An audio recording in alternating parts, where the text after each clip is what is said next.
这么狭窄的缝隙不好缠这个电工胶带怎么办？这个电工胶带转不了圈，很难缠。今天我来教你一招，你去找一根筷子，用这一根筷子缠这个胶带特别方便，不管这个空间有多狭窄都能很轻松的缠上去。首先我们找一个电钻，把这一根筷子给它插到这个电钻里面，给它拧上去，拧紧它，直接像这样子把它拧紧，用这一根筷子帮忙就可以。这个位置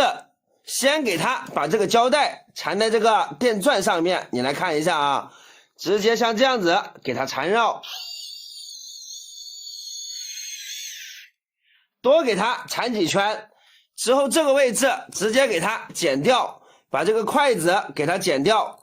两头都是一样的，全部给它剪掉